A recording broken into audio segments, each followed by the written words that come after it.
Welcome back. Now, news around the world has revealed that there's been a recent outbreak of HMPV in China, which has raised concerns worldwide about the potential spread of this virus to other countries.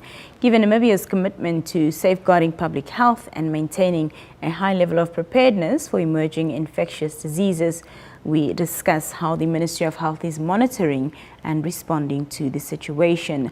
Dr. Kalumbi Shangula, the Minister of Health, now joins us here in studio. Good evening and welcome, Doctor. Yes, good evening. Thank you so much for being here. Compliments of the new year. Thank you so much, and to you too. Also to the viewers. Thank you so much. The entire Namibians. We appreciate it. Thank you. To get straight into it, Doctor, with the recent HMPV outbreak in China, how does the Ministry of Health in Namibia assess the potential risks of this virus spreading to Namibia? And perhaps you can also tell us what surveillance measures are in place to monitor this. Yes, thank you very much for the question, and I'm very happy to share the information with the Namibian public. First of all, I would like to put this in context. Now, the Human Metapneumovirus, the disease, is not a new disease. This is one thing I want to underline as first thing. It was discovered 23 years ago, in 2001, in the Netherlands. Its geographic distribution is found in all the 5 continents of the world. Now, what has happened recently is that there has been an upsurge in the number of cases in China, and a few, about 5, have been reported in India. Now, what is this human metapneumovirus disease?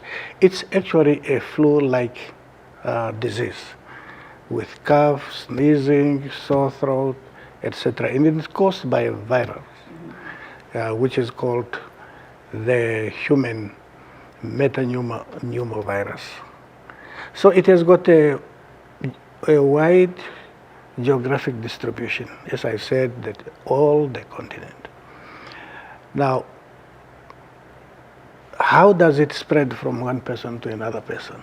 You see, the virus is contained in the secretion, and if an individual comes into contact with a person who is having the infection, may be affected through the respiratory system. And it mostly affects the respiratory system, and in many cases it's self-limiting. A person may not feel the illness, or very rarely it goes into bronchitis, and very, very rarely it becomes a very serious disease like pneumonia. And that may be fatal. Now, the question comes, where does Namibia, fit in this scenario?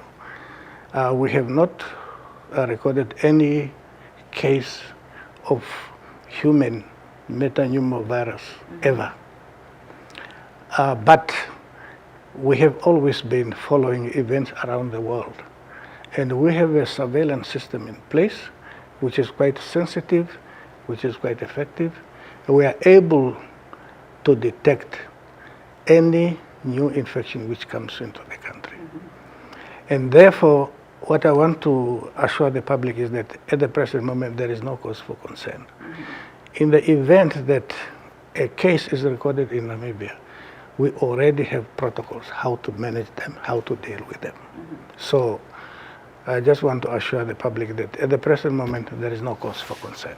2 questions based on what you've just shared with us, Dr. Shangula. Yes. Of the characteristics and the symptoms you've described HMPV with, it kind of sounds similar to COVID. Would I be correct in saying that?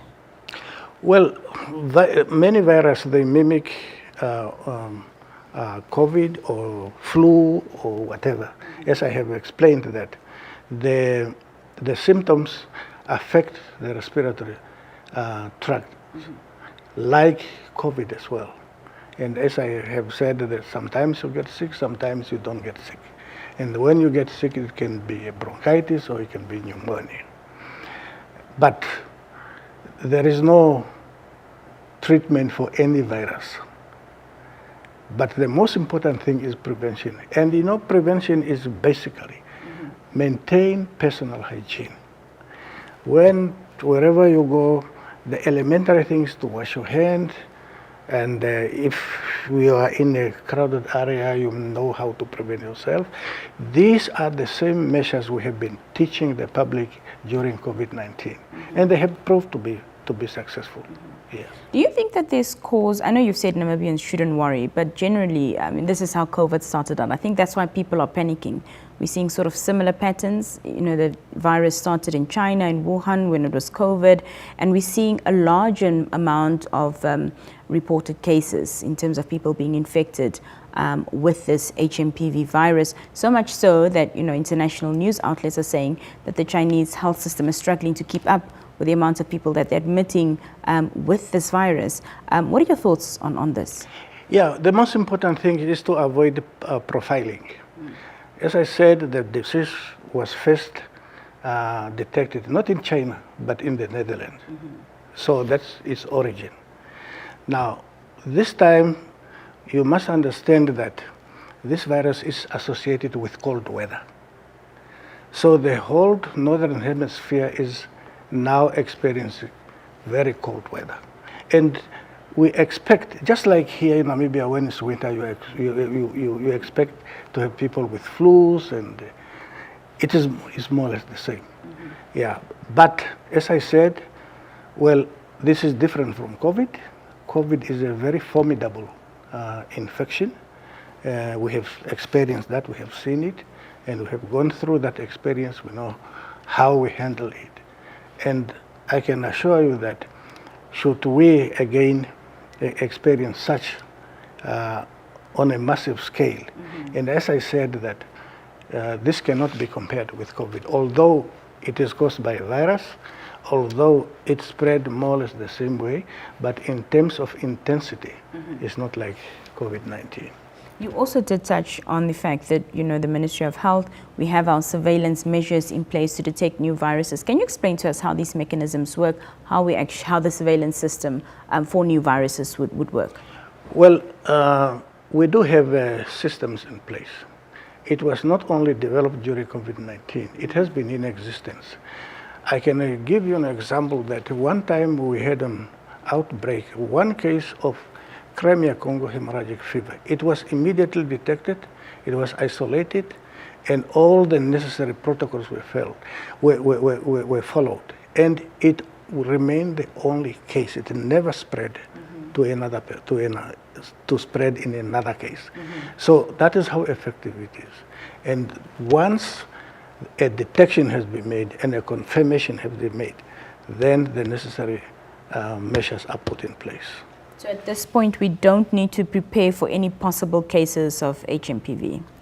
Well, you see, we have already a system in place. What needs to be done is that should we detect a case, then all the systems, they're activated and they spring into action, which will also involve risk communication to the public and community engagement.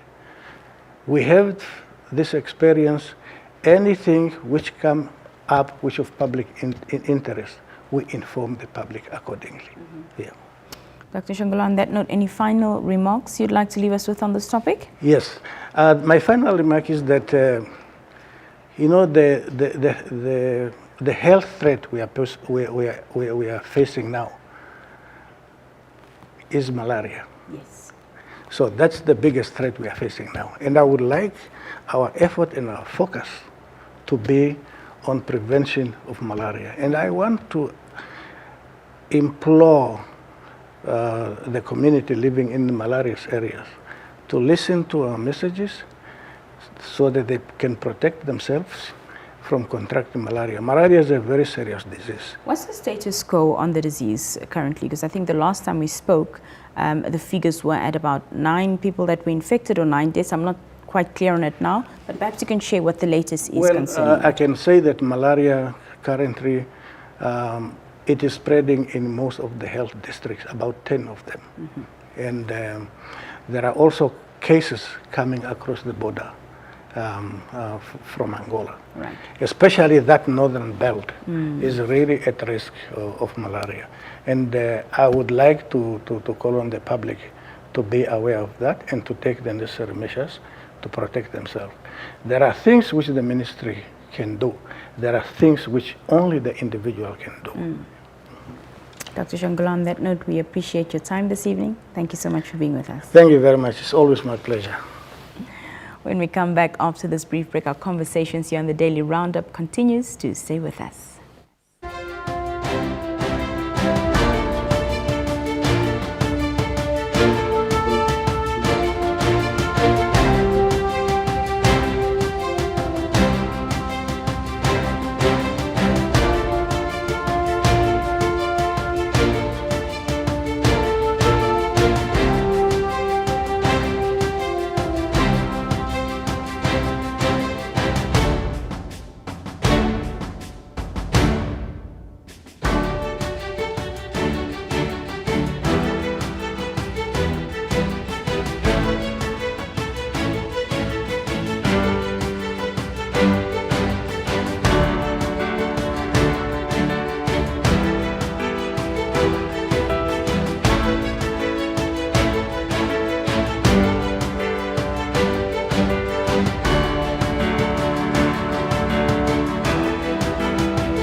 Lords, good evening.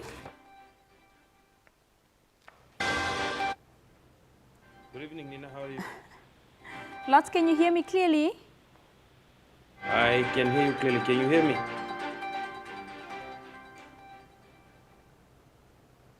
Hello? Nina, can you hear me? Can you hear me?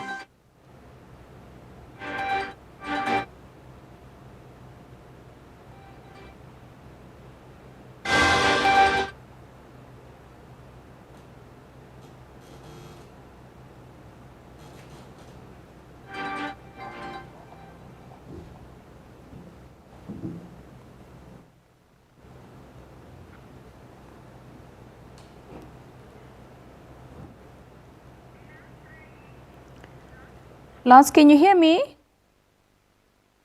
Yes, I can hear you. Can you hear me? Awesome, I can hear you. Okay, I brilliant. believe we have to do this again, but here we are. Yeah, oh well.